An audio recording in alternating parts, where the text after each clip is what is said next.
My best summary of the book Freakonomics is this.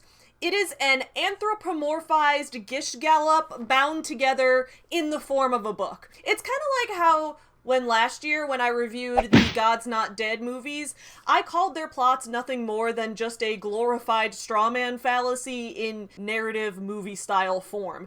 That's basically Freakonomics, except instead of the strawman, it's the Gish Gallop, which is a rhetorical manipulation technique named after Dwayne Gish, a creationist who would use that tactic when trying and failing to debunk evolution. It's a technique that involves overwhelming your opposition with so many arguments, with so much information, so many points all at once that it's nearly impossible to respond to them all in full. Loud noises! Now I kind of feel bad for all those teenage debaters that I used to coach back in the day and how I coached them to speak really, really fast when they were up on the podium to get in as many points as possible. But that's how policy debate culture is, y'all. That's why public forum is the superior format of debate, and I will die on this hill. Spartans! What is your profession? But debate formats and argumentation tactics aren't really what we're here to talk about today. We're here to talk about Freakonomics and how the book is nearly impossible to fully review and fully debunk or support because of the sheer wealth of statistics, anecdotes, and information that it likes to just spew out at the reader all at once. And because this book is kind of a disorganized hot mess, I don't think it's possible for me to fully debunk it in this video. Nor do I need to. The entire book is not false, and the entire book isn't useless. But the book also isn't really the groundbreaking new way of thinking and examining the world that its popularity may lead us to believe. But I can't help it that I'm popular. Freakonomics is a best-selling nonfiction book first published in 2005, and it's hard to overstate this book's popularity. To date, it has sold more than 5 million copies, with some sources estimating 7 million copies or more. Written by two guys both named Steve, that's University of Chicago economist Stephen Levitt and New York Times journalist Stephen Dubner, Freakonomics promised readers an economic interpretation of the everyday happenings within our world that we felt maybe couldn't have been explained before. Freakonomics aimed to prove that with statistics, with data, with enough studies, we could explain the irrationalities of human behavior, or what may look to be irrationalities on the surface, with an analysis of incentives. The Steves argued that the majority of human interactions are driven by incentives, and that those incentives can be explained through the same economic principles we use to analyze financial and monetary data. And a lot of their findings were extremely interesting, even if a bit unexpected. But here's the thing. Not all of them were true. So today we are going to dive into a review of the book Freakonomics, or as much of it as I can review, because this book just throws so much stuff at you really, really fast. But we'll look at some examples from the book, talk about which stories seem to hold up to scrutiny now more than 15 years later, and talk about some of the places where the Steve duo was short-sighted at best and completely dishonest at worst. Let's do it. Let's go! What's up, my fellow small business supporters? I am Savvy, and welcome back to Savvy Writes Books, the channel where we talk about books and business, where today I have another in-depth book review for you guys. But if you're new here, please don't forget to take a minute and subscribe to the channel below, and give the video a like, or you can give it a dislike. I'm not here to tell you how to feel, I'm just humbly requesting your engagement on this video. But if you do have a minute and you think you might enjoy me, please do ring that notification bell, because I put out new videos multiple times a week, always on Friday at 11 a.m. Central, but oftentimes other times in the week as well, because I have so much I want to talk about. And if you're like, actually I do like listening to Savvy talk about a lot of things, guess what? I have a second channel, and it's linked below as well. The channel is called Your Morning Guru, and it is my live streaming channel where pretty much every single weekday morning at 7 a.m. Central Time, I host a morning radio show type program with my best friend, where we talk about similar types of topics to what we talk about here on this channel, but in a more interactive live stream format with the chat, and it's a lot of fun. And speaking of that second channel is what inspired me to read the book Freakonomics in the first place. On my channel, Your Morning Guru, one of the things we added at the beginning of 2022 for that channel was a monthly book club. You do not talk about Club, where we read a book together. We introduce the book to our chat and say, hey, this month we're going to be reading this book. And then at the end of the month, we will set a date and say, hey, this is our book club discussion day. You can call into the chat. You can call in or, come on camera or whatever. And we have a group book club discussion where we all get to discuss books. So if you're over here like, Savvy, I love your book reviews and I wish you could be in my book club so that we could discuss books together. Guess what? You don't have to let your dreams stay dreams. You can just subscribe to the second channel and you can make it happen. It's that easy. Anyway, we read Freakonomics as our January book for the Your Morning Guru book club, and we had our discussion on that at the end of January. It was actually my second time reading Freakonomics, and both times I listened to it on Audible, but the first time I had listened to it was like 2 years ago, and I hadn't remembered everything, so I listened to it again. It's a really interesting book to listen to on audiobook. Wouldn't it be cool if I was leading into an Audible sponsorship here? I'm really not. I just enjoy listening to audiobooks. But anyway, with all of that said, let's break down the book Freakonomics. First, I do want to shout out another podcast that has done an excellent job covering this book. If you haven't listened to it already, I really highly recommend a podcast called If Books Could Kill. It has a fantastic episode reviewing the book Freakonomics, and if you like my channel, I think you'll probably also like that podcast because that podcast is reviewing the self-help, the pop psychology, all those books that exist in that squishy realm between real journalism and complete fiction, that weird gray area in the middle. It's reviewing all of those books, kind of like what we do here on this channel. And I believe on the podcast they call these books like airport books, which I think is a perfect descriptor. It's super funny. So I'm going to link that podcast in the description below. So check it out if you haven't already because they did a really good job on Freakonomics and I just wanted to give them a shout out. The things that I dislike about the book Freakonomics are very similar to the things that I liked and disliked about the book Outliers by Malcolm Gladwell, which I reviewed on this channel a couple months ago. Basically, I like books that inspire us to look into the why of something. Like, okay, this phenomenon is happening in the world, but why is it happening? Women are making less money than men on average. Okay, but why? Men are less likely to show emotion publicly than women. Okay, but why? People react certain ways in certain situations and might react differently in a different situation. Why? And then once someone presents potential reasons, then asking why that reason exists, and so on and so on. Okay, women make less money than men on average. Well, women choose less high-paying jobs. Okay, but why? There's sexism in the workplace. Okay, but why? Just every time there is any type of phenomenon in the world that we don't feel that we truly understand or that we want to find a solution to, I love when a book tries to delve into as many potential explanations or ways of studying it as possible, because I think the world really is that complex and it really does have multiple factors influencing everything that happens. But why? I think it's extremely helpful for giving us a greater understanding of how the world works as a whole, and it shows us how so many things that we see in our everyday lives are so much more complex than they may initially seem. And this approach is really great when you're choosing a philosophy for life, when you're deciding on your outlook for the world. Remaining curious about the world around me, not falling into black and white thinking or boxing myself into just one ideology, that's a core belief that has driven me forward in my life as a writer, as a video creator, and just as a human who's curious and likes to learn new things about the world. But while this type of curiosity creates a fantastic mindset for your worldview, it doesn't always translate into a satisfying book, which is where the flaws start to come in. When we read books, we are often looking for something that feels final, something that feels resolute, something that has the answers. We look to books for information, for reference, and that's why when you have a book where the premise is, let's look at things in a new way, let's stay curious, let's examine multiple angles, that can end up being unsatisfying to the reader because average, it seems to me like readers are socialized to want conclusions from what they're reading. They want answers. Without a resolution to each story in your book, the book may end up feeling incomplete. And this is why books such as Outliers and such as Freakonomics, this is where they end up suffering because it seems like the author almost has to make something feel complete in order for the book to be successful as a book, as opposed to being successful as a truth-telling device, if that makes sense. So when you get books like Freakonomics, books like Outliers, where a journalist who is someone who specializes in both the art and the science of storytelling, they have to craft a story with some degree of resolution, the information runs the risk of becoming inaccurate and oversimplified. So let's give some examples of where this happens in Freakonomics. I think a good place to start is with one of the most recognizable stories from the book, which is the explanation of how legalizing the termination of pregnancies I'm speaking that way to avoid demonetization, okay, I'm sorry about that,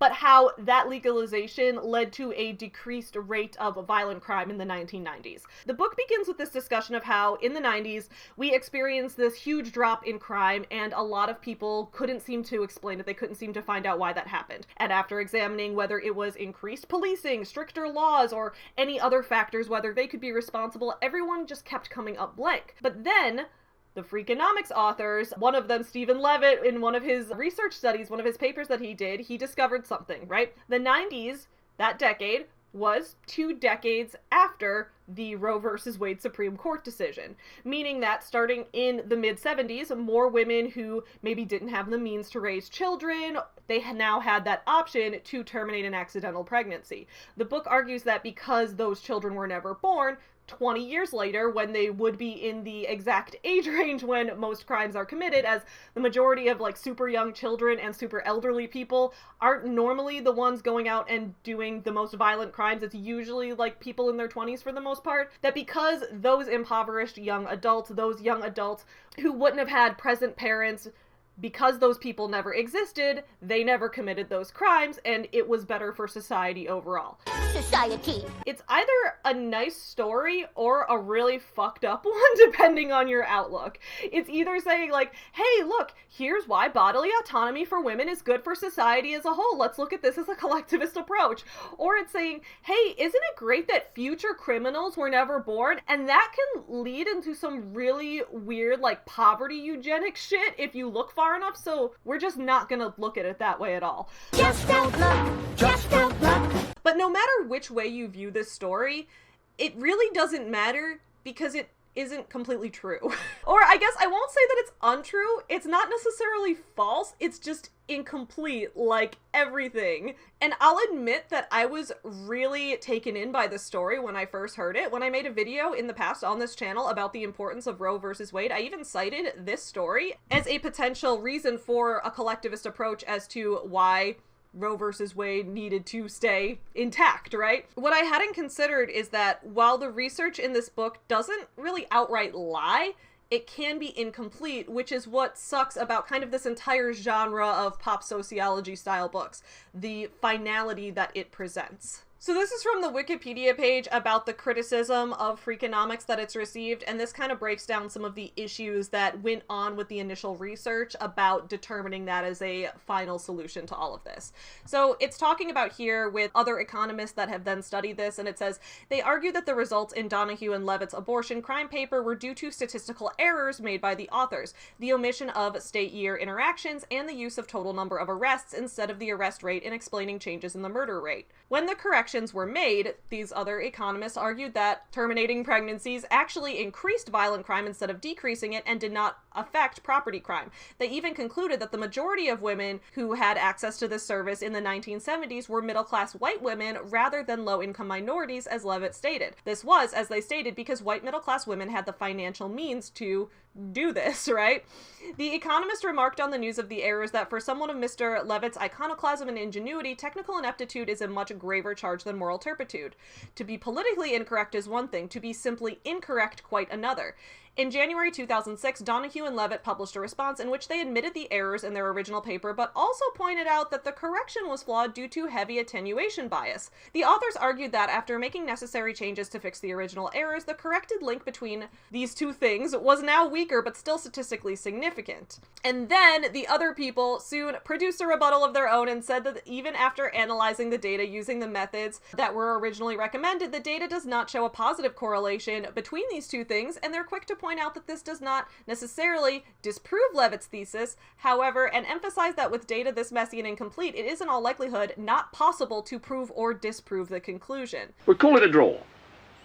So basically what I'm saying here is that it was incomplete. And that's not to say that any research on this will ever be fully complete, but more just to say that the way this book treated it as something that was a finality, like throughout the book they would say, well, now that we've established the link between the Roe versus Wade decision and the decreased crime rates in the 90s. Let's take a look at how this principle might apply here. And it's like, well, I don't know if that's been totally factually established. It's one of those things where the story is presented in a way where it's like, wow, I bet you didn't know that this actually could lead to this, or that this could be part of this, which is really interesting and important for studying the multitude of causes and the ways that many factors influence the way that our world works.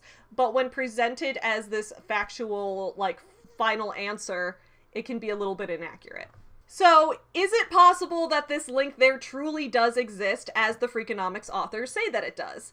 Yes, it's absolutely possible, but as many of this book's critics, especially other economists, point out, it might just not be the complete story. A huge discussion within the book of Freakonomics is about the concept of cheating. What incentivizes people to want to cheat? What incentivizes someone to lie on their tax documents or make things up on their official paperwork? But much like all the areas of this book, the cheating sections are also grossly incomplete, especially the sections about parents trying to cheat when claiming dependence on their taxes.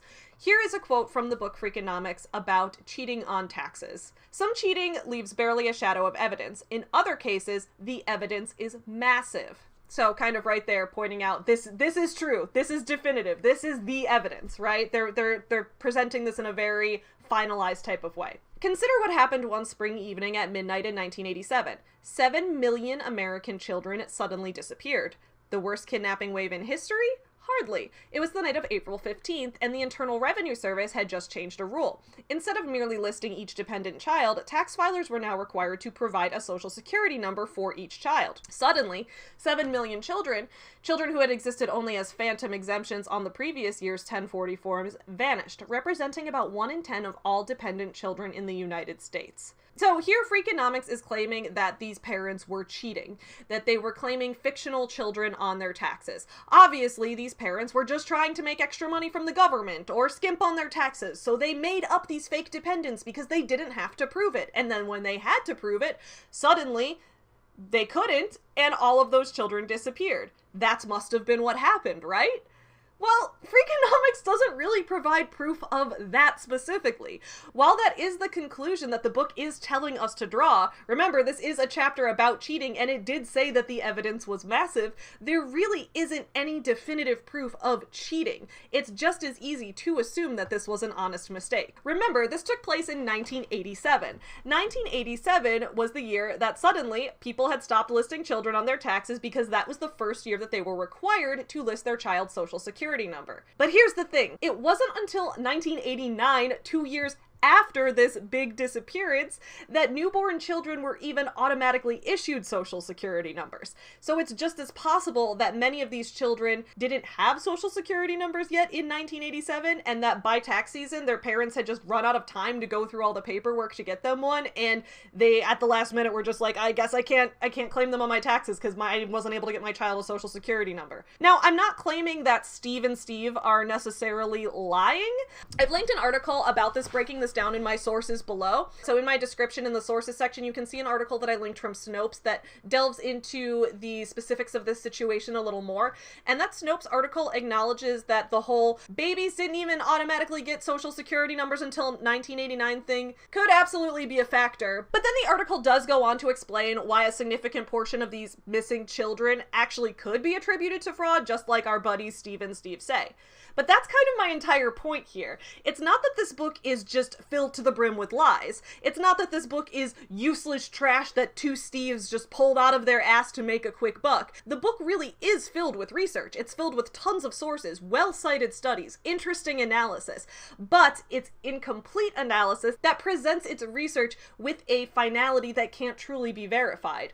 It would have been nice to see our authors, Steve 1 and Steve 2, address that in the book. There isn't any shame in admitting that these issues are more complex than can be explained in a book and can be explained with a nice bow on top and a nice resolution to the story. Or they could even go beyond that. They could write a chapter that delves into these other potential causes as well and analyzes how those might affect things. But that is one of the problems with Freakonomics. It behaves like a gish-galloping politician. Each of these stories is told so quickly, so rapidly before moving on to the next story with a similar theme, that none of the stories really have the room to truly breathe and to truly explore the multiple causes in depth the way that that it should. For some more examples about this, now we're going to take a look at an article from American Scientist, which points out a lot of the flaws in the research within Freakonomics and its sequel, Super Freakonomics, and the research that the Steves like to do in general. So this is the article from American Scientist, and here's what it says. In our analysis of the Freakonomics approach, we encountered a range of avoidable mistakes, from the back-of-the-envelope analyses gone wrong to unexamined assumptions to an uncritical reliance on the work of Levitt's friends and colleagues. This turns accessibility on its head.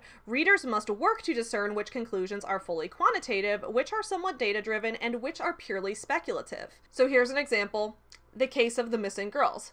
Monica Dasgupta is a World Bank researcher who, along with others in her field, has attributed the abnormally high ratio of boy-to-girl births in Asian countries to a preference for sons, which manifests in selective abortion and possibly infanticide. As a graduate student in economics, Emily Oster, now a professor at the University of Chicago, attacked this conventional wisdom. In an essay in Slate, Dubner and Levitt, those are the authors of Freakonomics, praised Oster and her study, which published in the Journal of Political Economy during Levitt's tenure as editor. Oster measured the incidence of hepatitis B in the population of China, India, Pakistan, Egypt, Bangladesh, and other countries where mothers gave birth to an unnaturally high number of boys. Sure enough, the regions with the most hepatitis B were the regions with the most missing women, except the women weren't really missing at all, for they had never been born. Oster's work stirred debate for a few years in the I can't pronounce this word, I'm so sorry, you guys.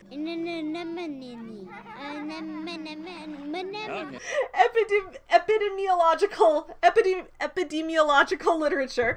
Eventually, she admitted that the subject matter experts had been right all along. One of Dasgupta's many convincing counterpoints was a graph showing that in Taiwan, the ratio of boys to girls was near the natural rate for first and second babies, but not for third babies. This pattern held up with or without hepatitis B. In a follow-up blog post, Levitt applauded Oster for her bravery in admitting her mistake, but he never credited Dasgupta for her superior work. Our point is not that Dasgupta had to be right and Oster wrong, but that Levitt and Dubner, in their celebrations of economics and economists, suspended their critical thinking. So, and then here's one from Super Freakonomics: the risks of driving a car. In Super Freakonomics, Levitt and Dubner use a back-of-the-envelope calculation to make the contrarian claim that driving drunk is safer than walking drunk, an oversimplified argument that was picked apart by bloggers. The problem with this argument, and others like it, lies in the assumption that the driver and the walker are the same type of person, making the same kinds of choices, except for their choice of transportation. Such all else equal thinking is a common statistical fallacy. In fact, driver and walker are likely to differ in many ways other than their mode of travel. What seem like natural calculations are stymied by the impracticality in real life of changing one variable while leaving all other variables constant.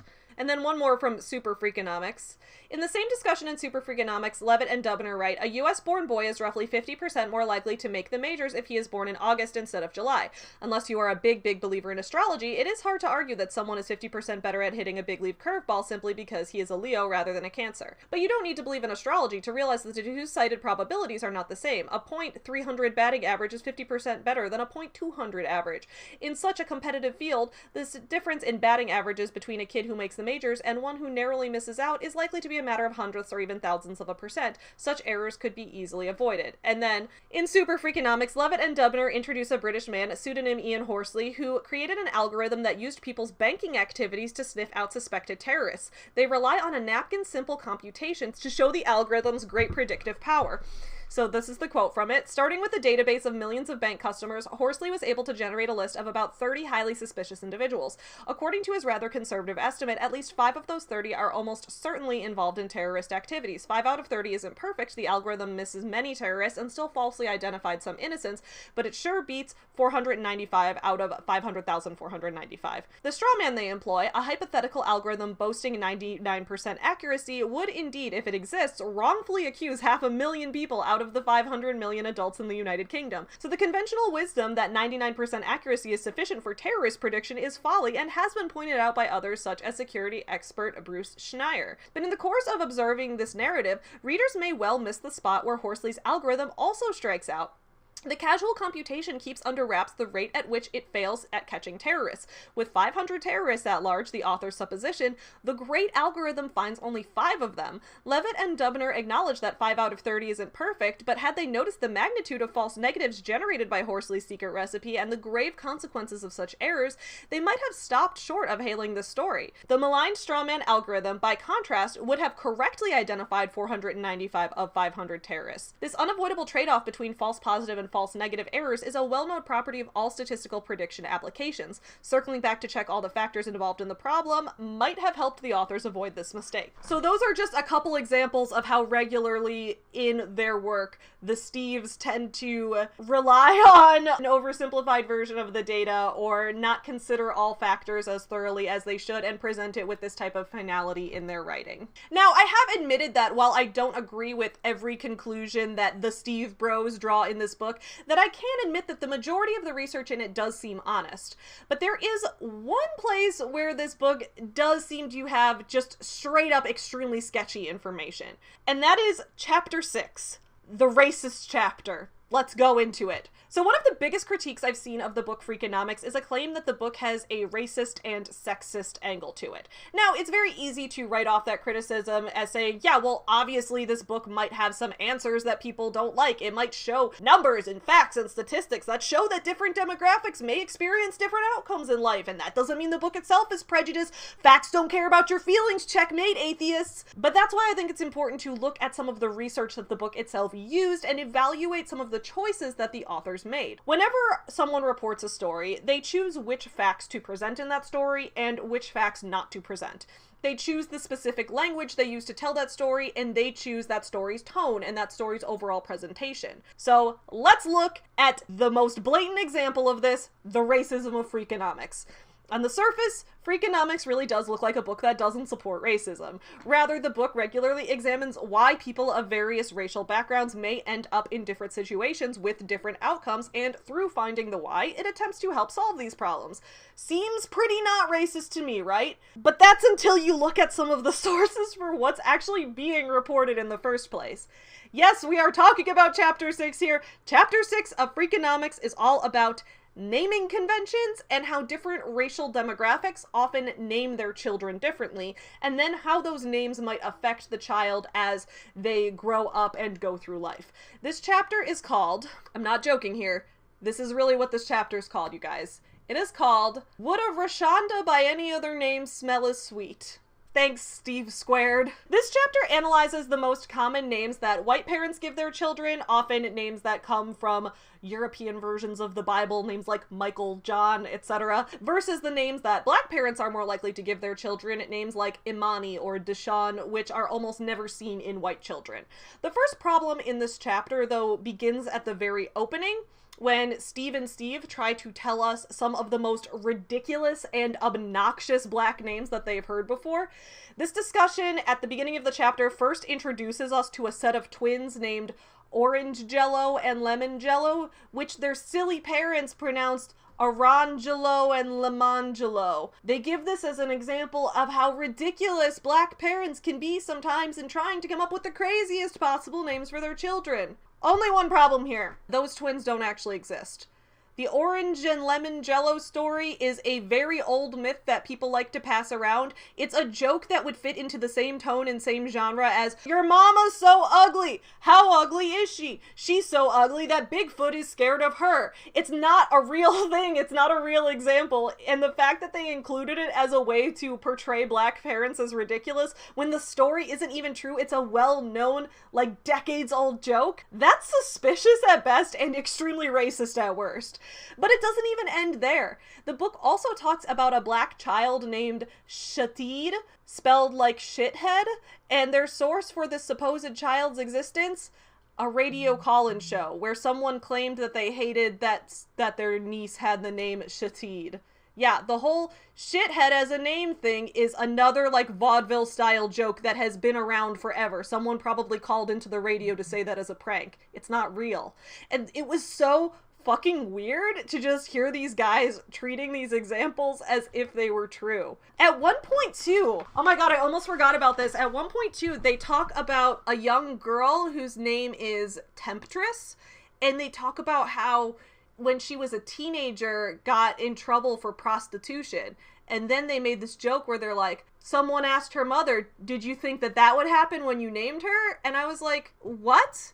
This is a story about a sex-trafficked minor. Like, it was a story of a minor who was engaging in sex work, which if you're doing that as a minor, that is almost always as a result of child trafficking. So I'm over here like, we're gonna talk about a human sex trafficking victim and talk about, like, how it's funny that her name makes it sound like she was asking for it.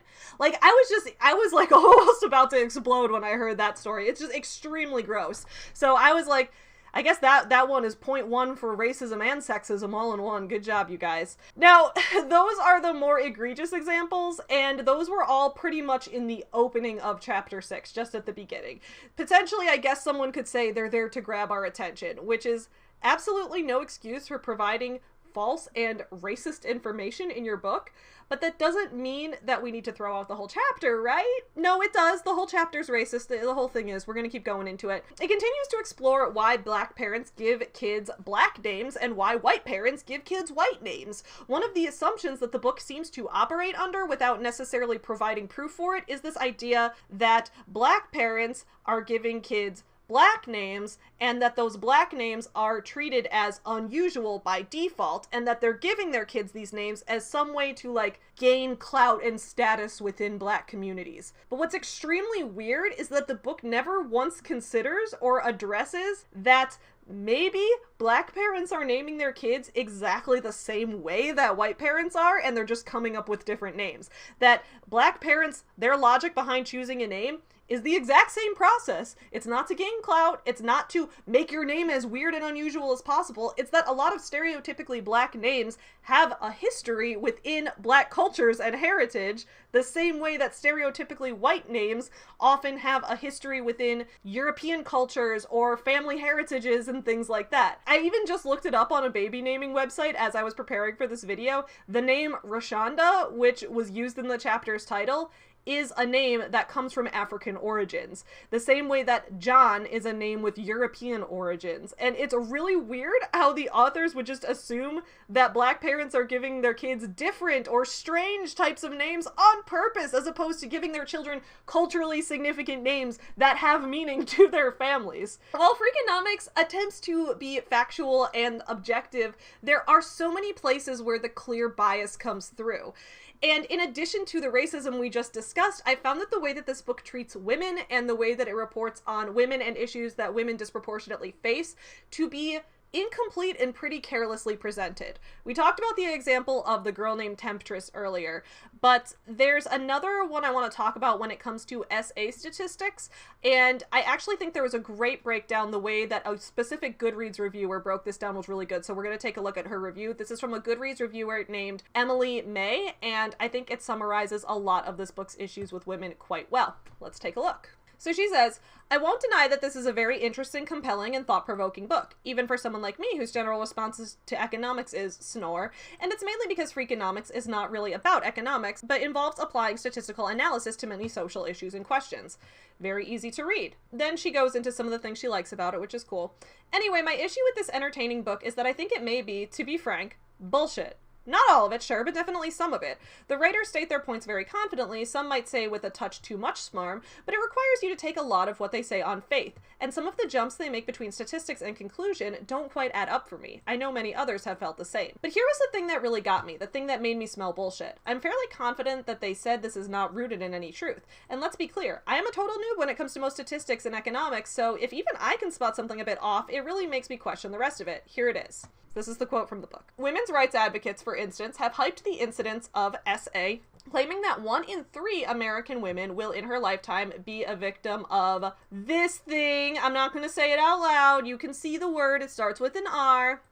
The actual figure is more like 1 in 8, but the advocates know it would take a callous person to publicly dispute their claims. This, if true, implies 2 things. 1, those advocating women's rights are using false data, therefore undermining their credibility, and 2, they have invented a statistic to intentionally support their cause, knowing no one will dispute it. Absolutely bizarre. The author thinks no one is disputing women's rights claims, but okay. Well, being a feminist and someone who has spent an awful lot of time reading and writing about women's rights organizations and statistics, my eyes narrowed a little. See, in all my research, I have never seen or heard any claim that 1 in 3 women will be a victim of this bad thing that starts with R. I have heard the 1 in 3 statistic, but a somewhat different one. I'm not sure which one she's referring to there, but I also have never heard. Here's what I've heard, right? I have heard there's a statistic that you would hear in colleges a lot, where they would say that 1 in 5 women in colleges have been a victim of some type of unwanted sexual attention.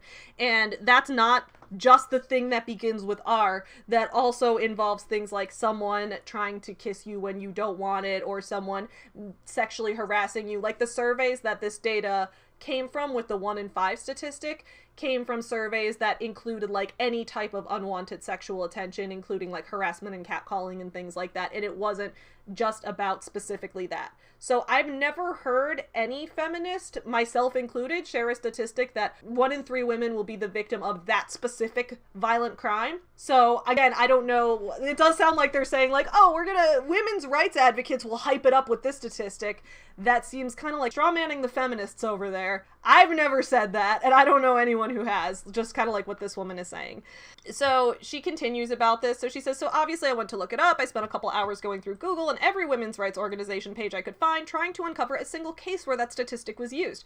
I found exactly none. The only other thing I mentioned was a Time article attempting to debunk the so-called feminist myths. The statistic the authors appear to have quoted is that 1 in 3 women will experience SA or some type of violence by an intimate partner, which is used often. Sexual violence here is an ambiguous term, leaving room for wider interpretations and possibly explaining why, with the addition of DV in the statistic, the number is at 1 in 3 instead of 1 in 8. Furthermore, not only have the authors misinterpreted the statistical claim itself, but they've also suggested that women's rights advocates have pulled the numbers from thin air to make a point. On the contrary, this is a study conducted by the World Health Organization on the global and regional estimates of violence against women. I like the idea of the book, but this really put me off. Perhaps it was a one-off error that I managed to spot. No, it wasn't. There was actually a lot wrong with the book. You were on the right track the whole time. Emily, you were on the right track the whole time. Shout out to Emily for this fantastic review. There was another place where the book did feel a little bit gender biased to me, and that was, once again, if we go back to the chapter about cheating, there was a whole section about what incentivizes teachers to cheat. And it was talking about studies that were done within the Chicago public school systems, and when those schools were given standardized tests, what would incentivize certain teachers to change the answer on those tests. Now, I felt that this section was really kind of incomplete because I am someone who has, first of all, has worked as a teacher in Chicago public schools, and I have a lot of friends who have worked as teachers in Chicago public schools, and I can tell you from experience, kids are in standardized testing all the time, and standardized testing is a drain on their self-confidence, it's a drain on their energy, it's a drain on their motivation, it's a drain on their desire to learn things, right? Standardized testing, there's been a huge debate for decades at this point in the educational spheres about the efficacy of standardized testing. And I think that this book kind of operated, first of all, from the assumption that standardized testing is an accurate way to measure student success in the first place, which I'm not saying it definitively isn't, but I am saying that standardized testing, the majority of educators agree, is not the most effective way to assess whether or not students are meeting certain milestones or if their brains are developing as they should be and things like that. A lot of teachers agree that the way standardized tests operate are very narrow in scope. They speak more to kids who are good at memorizing information, at doing well, taking a test on paper, things like that, as opposed to kids who might problem solve or learn in other ways, who also are capable of understanding the same information, but may not be able to present that information when it comes time to take a test. So first of all, the fact that the book often used standardized testing scores and data as a way to analyze how successful kids were going to be, or how smart they were, or how effective teachers were in relaying information to them in the first place, did feel a little bit flawed to me, and probably to anyone else who has ever worked as a teacher or come from that background in the first place. So I didn't like that. But if we're talking about the way that the book treated this as like a sexism kind of thing, whenever the book talked about examples of teachers who cheated on standardized tests, meaning that like when they got the Scantron sheets back, they changed student answers to the ones that they thought were correct and things like that. When they were analyzing that, they pretty much always referred to the teacher as she in that case. So, and that's not when they were referring to specific teachers. They'd be like, okay, so in this example, a teacher, like this percentage of teachers would do this. So a teacher might do this if she wanted this outcome, or if she wanted a bonus, or if she wanted to make more money or get a raise or something like that. They always referred to the cheating teacher as she, which felt very, very weird to me. Now, I understand that this book was published in 2005, And I don't think that the Chicago Manual of Style accepted singular they as acceptable in writing, like in official writing, until I want to say maybe like the 16th edition or something. But I don't have the Chicago Manual of Style memorized, even though I live in Chicago and I have a lot of style. It's okay. But I don't think it accepted singular they, so I think a lot of editors, if they were going by a specific style guide, including Chicago Manual of Style or AP Style, this was probably written in AP Style. I don't know, because I listened to this as an audiobook, so I don't know if it was written in AP Style. But since it is journalism to an extent, or it would probably fall most under that category, I would assume AP or Chicago Manual. I doubt it was written in MLA or APA Style. But anyway, regardless, AP and Chicago Manual of Style, I don't think until maybe like 2017 or so, started accepting singular they as acceptable within their style guides. So a lot of times, that's why when you would read these like official publications that were following a certain style guide to the letter, they would say things like he or she. They would just say he or she every time someone came up. They'd be like, okay, if a teacher were to do this, he or she would have to do this, because it wasn't acceptable according to those style guides to say they, because people would say that the word they was only for plural uses, which doesn't make sense because language evolves based on usage, and people have been using they as a singular word in everyday conversation for hundreds of years. But that's besides the point, right? My point is that I can see this book maybe not trying to say that all cheating teachers are women, and instead we're maybe just saying she because they needed to put something in there, and saying he or she every single time would be clunky.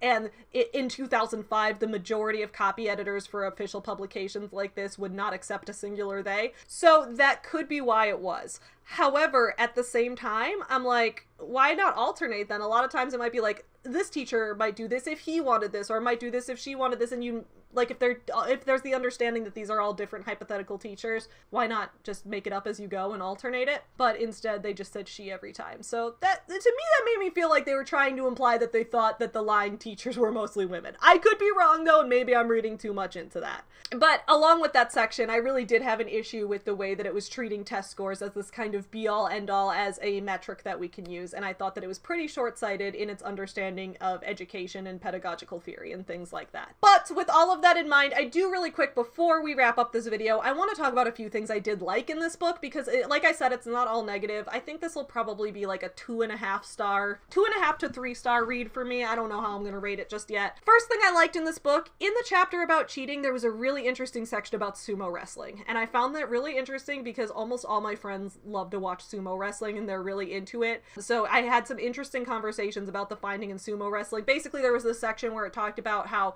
when sumo wrestlers have to win 8 matches in order to advance to the next round, that there would be certain sumo wrestlers who would feel incentivized to do trade-offs with people, like if someone could pay them to throw the match because, oh, this person's already won 8 matches and someone else really needs an 8th win to advance. And so there was like some discussions of cheating and financial incentives to throw certain matches. And it's interesting because this book was published so long ago, and a lot of rules in sumo wrestling have been changed since then. So when I've talked to friends who watch sumo wrestling about that, they're like, what, that doesn't actually happen at all. But then it turns out it did happen back then. So that was kind of interesting to look at the evolution of sumo wrestling as a sport. I thought that was cool. In addition, I thought the discussion on real estate was really interesting, even though it's also outdated. Like I said, this book was published in 2005, which, guys, are you ready for this? Are you ready for an existential crisis? Who's ready? 2005 was, get ready for it, 18 years ago. There are kids born in 2005 who can vote now. Can you believe that? So anyway, yes, this book came out 18 years ago, and because of that, a lot of the information in it doesn't necessarily hold up fully today. So there's a chapter about real estate, and it talks about ways that real estate agents may use certain language that not all buyers, not home buyers, are gonna all understand. So it talks about things like, oh, if the listing of the home says it's cozy, that means it's really small. If it says it's a garden unit, that means it's a basement. If it says that the home is charming, that means that they couldn't think of anything good to say about it, so they chose a random adjective that sounded vaguely positive. But if it has very specific things like saying this home has granite countertops, you know that's not a euphemism because it's literally telling you it has granite countertops. So I thought that was interesting when it comes to like how people search for home listings. However, that was basically all talking about like home listings in newspapers and things like that, whereas we have Zillow and Redfin and things like that nowadays. You can pretty much go on the internet and browse through actual photos and look at all of the exact specs of anywhere before you even tour it with a real estate agent. So it seems like there's a lot less manipulation that can go on there. But it was interesting to hear how people selectively framed things and how you almost have this entire own language among a certain industry that is used to that industry's advantage. I thought that was really interesting to read about. I also think it's cool that there's the whole Freakonomics radio podcast and that multiple other books and multiple revised editions have come out since this book, because I think it is good that these authors are willing to look at the ways things change over the years and regularly issue new information and stay curious, because, like I said, my whole issue with a lot of this genre of books is that it tries to present this finality, that it tries to present these conclusions, when in reality the moral of the story is stay curious, keep looking, keep understanding. Be curious, not judgmental. We're never going to fully understand everything, but we should try to learn as much as we can. And so I like that they do put that into practice with regularly updating podcast episodes, talking about new topics, talking about things that they may have gotten wrong in the past and seeing how those things may change in the future. I think that's really cool, and I absolutely think that's a behavior that we should encourage. Overall, I do like the aim of this book and books like it, which is to present new ways of looking at information that we may have not thought of before, and to keep our minds open to multiple different angles to various issues. But I just don't like that some of it was faulty and some of it had some prejudiced angles to it. I think that that kind of ruined some of the credibility of this book as a whole. I think that in conclusion, books like Freakonomics, books like the works that Malcolm Gladwell puts out, things like that, I think that those books are a very good starting point for getting someone interested in statistics or getting someone interested in analyzing human behavior and things like that.